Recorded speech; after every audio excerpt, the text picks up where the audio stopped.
This video's gonna contain spoilers from the off, so I'm warning you now. Well, the Shogun finale has just been released following the explosive penultimate episode last week. Like all good shows, the penultimate one tends to be the one which contains the bulk of the action, and the finale usually serves its purpose in bringing it back down to earth and building on everything that we saw, and Shogun did this perfectly. The ending was ambiguous, but it also provided clarity and closure whilst also leaving it open. There was no Battle of Sekigahara like many of us predicted, and it definitely took a leaf out of the 80s miniseries and novel in almost treating it like a footnote. This is because the show isn't about the Battle of Sekigahara, it's about everything else that surrounded it. Like Toranaga said, he sent a woman to do something an army couldn't, a line which held such value. So let's not wait any longer and let's jump right into the episode. Here is Shogun episode 10, Ending Explained. John's old age and his fate. Throughout the start of the episode and embedded all throughout it in specific moments, there was a focus on Blackthorne in his older years. This was something which we didn't truly know if it was real or not, but it shifted us into the future where he was an old man and seemed to be living back in England, but due to the ornaments that were displayed around his room, it showed that he looked back on his time in Japan well. There was a helmet which had Toranaga's banner on it and his sword, where it was mentioned that he fought off an entire army with it. This could show that he did eventually make it out of the shores and back to England after serving Toranaga. One thing that makes me think that this could be real is the fact that when the scene opened and closed, there was a clock that was ticking in the background, almost symbolizing the progression of time. However, the thing that makes me think that it could be a dream is the fact that he was holding onto Mariko's cross, something which he threw in the water when Fuji-sama scattered her husband and child's ashes. Plus, this also occurred when John was in a passed out state following the explosion that happened when Mariko was killed.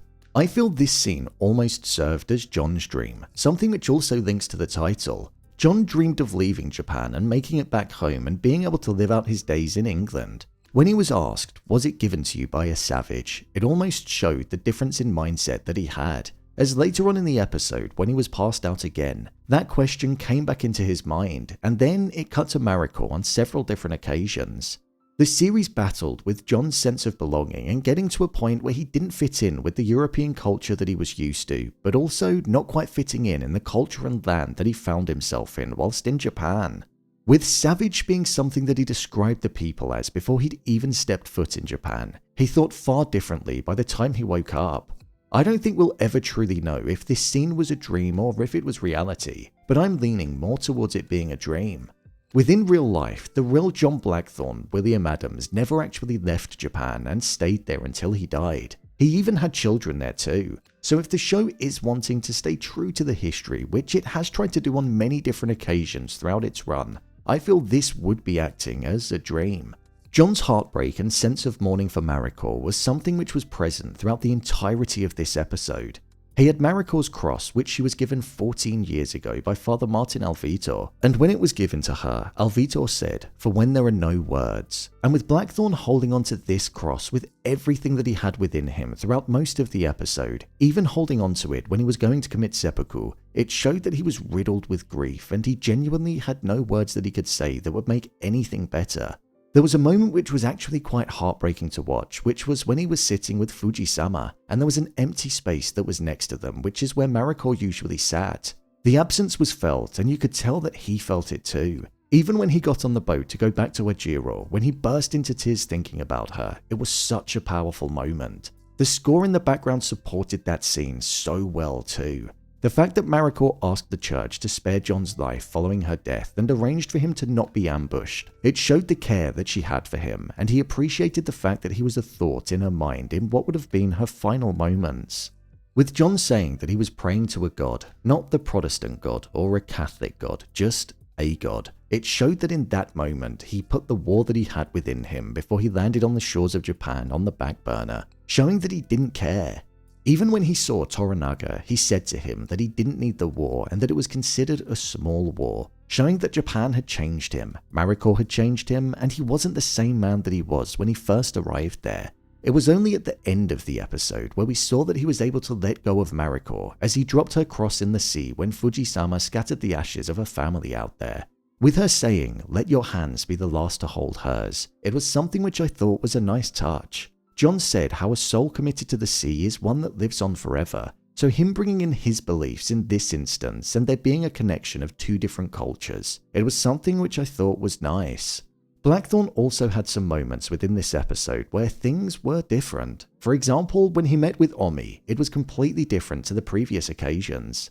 The both of them were respectful to one another, and when Omi asked for John's swords and gun, he handed them over with ease. This was so different compared to the hostility that was present in the early episodes. Plus, Toda Buntaro also helped Blackthorne get his ship out of the water in the final part of the episode.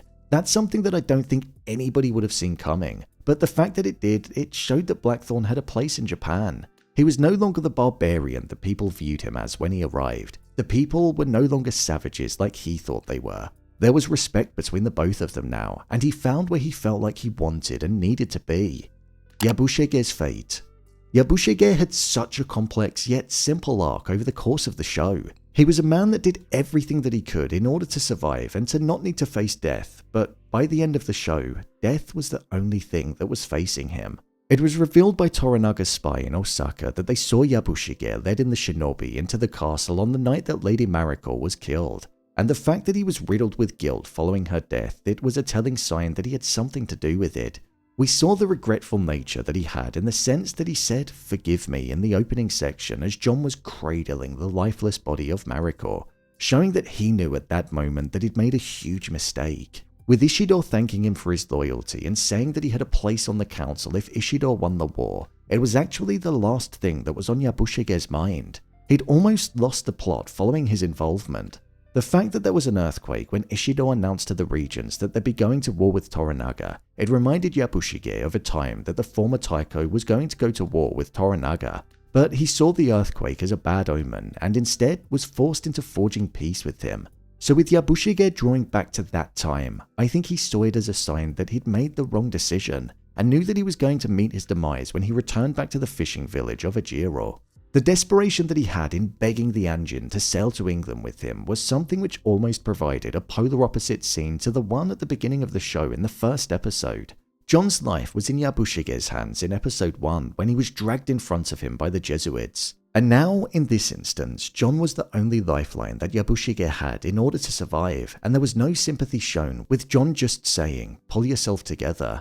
Yabushige lost all of his men, and they were now loyal to Toranaga following him being a traitor.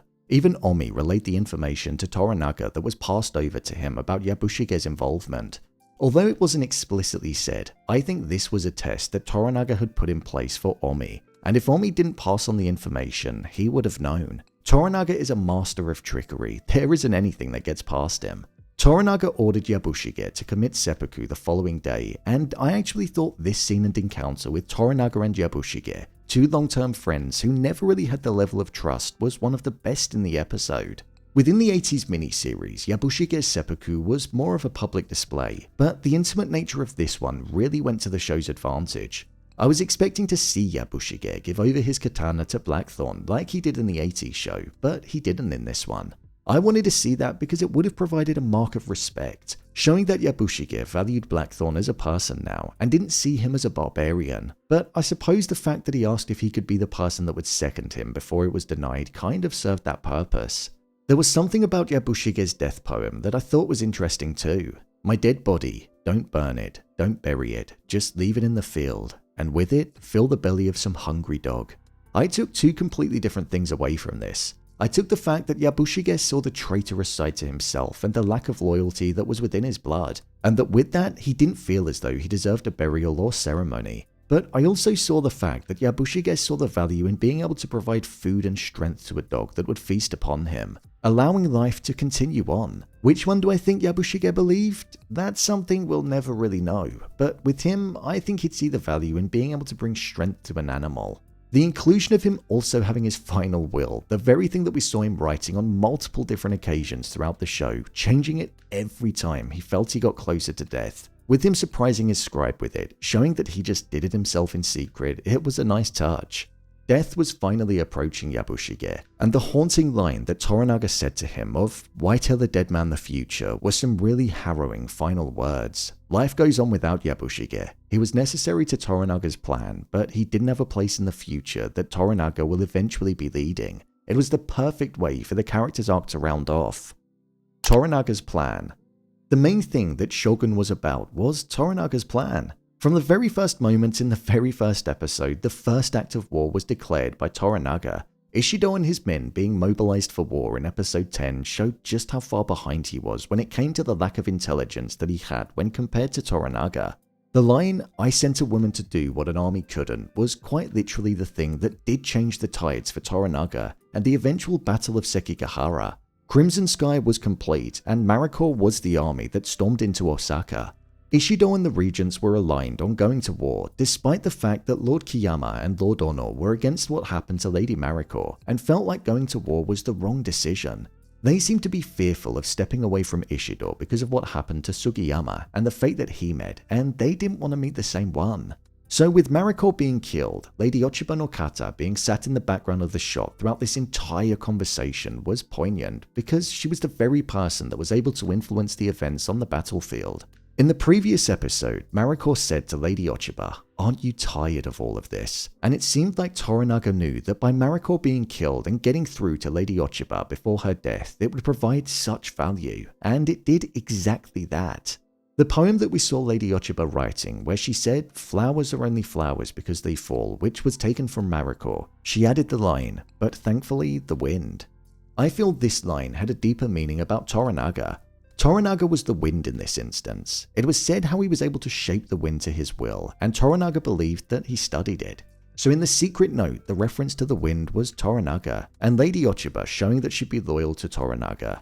Lady Ochiba not providing the heir's army on the battlefield in Sekigahara caused the fellow regents to turn on Ishido, and it meant that Ishido then became the person that wasn't fighting under the heir's banner, and the other regents didn't want to be associated with that. So it meant that on that day, Toranaga was victorious.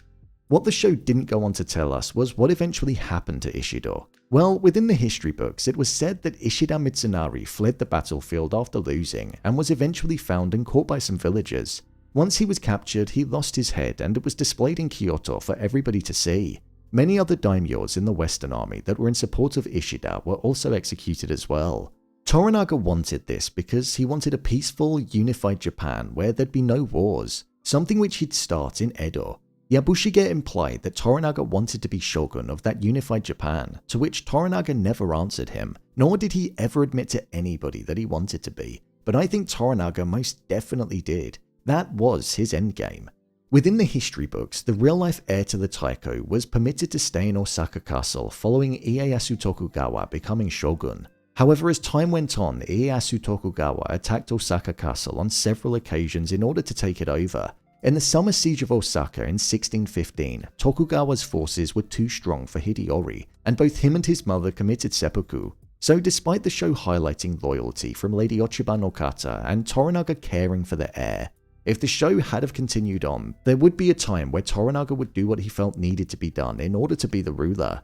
We also saw in this episode as well that Toranaga was the person that was responsible for the destruction of the Erasmus, John Blackthorne's ship. This was done so that he could keep the engine within Japan. One thing that I felt this showed us though was how disposable Toranaga viewed the lives of the villagers. He was slaughtering them to support the ruse that he created to make Blackthorne think that it was Christians that destroyed it. We hadn't seen that ruthless of a side to Toranaga in the show before, but it was one way of showing us the dark places that he was prepared to go in order to be convincing. Right at the end of the episode, we saw that Blackthorne looked up at Toranaga as he was looking down upon the ship being dragged from the water, a scene that was reminiscent of the one from the 80s miniseries.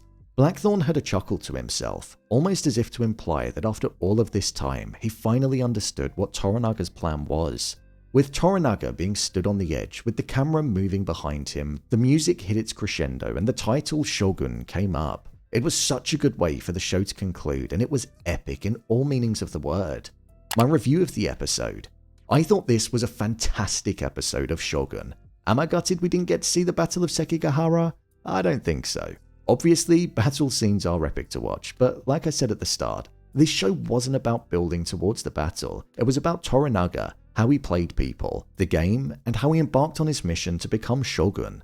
The fact we didn't even see him become it is just incredible too. We left him at a point where there was so much left to do still, and I liked that, because it showed just how intelligent and how much of a good leader he was. We saw the end before it even happened. Toranaga was the falcon that he cared about. Way back in episode 1, Toranaga mentioned how a falcon conceals itself against the sun, conserving energy, and waits for its moment. With him releasing it during this episode, that showed that Toranaga's moment had arrived and he was ready to elevate the plan further. The casting in this show was just incredible. Everybody played their role so well, and I thought each and every character was delivered in the way that they needed to be. Whether that be the mysterious, ominous nature of Lady Ochiba no Kata, the very human and empathetic Akechi Mariko, the conflicted John Blackthorne, the traitorous Yabushige, or the composed tactical leader of Yoshi Toranaga. I would say that I think this final episode could have been a bit longer though. Not that there were pacing issues or anything like that, but I did feel like there were points where things were trying to be wrapped up and needed to be addressed, and I feel like it wouldn't have felt like that if there was, say, an extra 15-20 minutes. I thought the score in this final episode was the best that there's been in the entire series. Each piece of music accompanied the scene so well, whether that be the final scene, or for me, the standout was the one which accompanied Blackthorne leaving Osaka. Shogun will most definitely go down as one of the best miniseries ever made. It's already up there in the rankings, and I think time will serve it well too. It's just a pretty faultless show that's set in a time period that you don't really see getting depicted on screen that much. And the story that James Clavell created 50 years ago is just as strong as it was back then. It's been an absolute pleasure being able to watch this show, and I know they said that there's not going to be a season 2, but I'd absolutely love it if there was something set in the same world or universe. Whether that be a prequel or some kind of spin-off, it's just too good to leave sitting there. But maybe that's the beauty of it after all. Flowers are only flowers because they fall. So, there you have it, Shogun Episode 10 Ending Explained. If you want to see more videos on Shogun, then click on the card in the top corner. There's an entire playlist breaking down every episode of the show. Or alternatively, you can just head over to the channel where you'll find them all too. I've got a slightly different video coming out in the coming days which is focused on Shogun, so be sure to stick around and see what it is. What did you think of the finale? Let me know your thoughts in the comments below.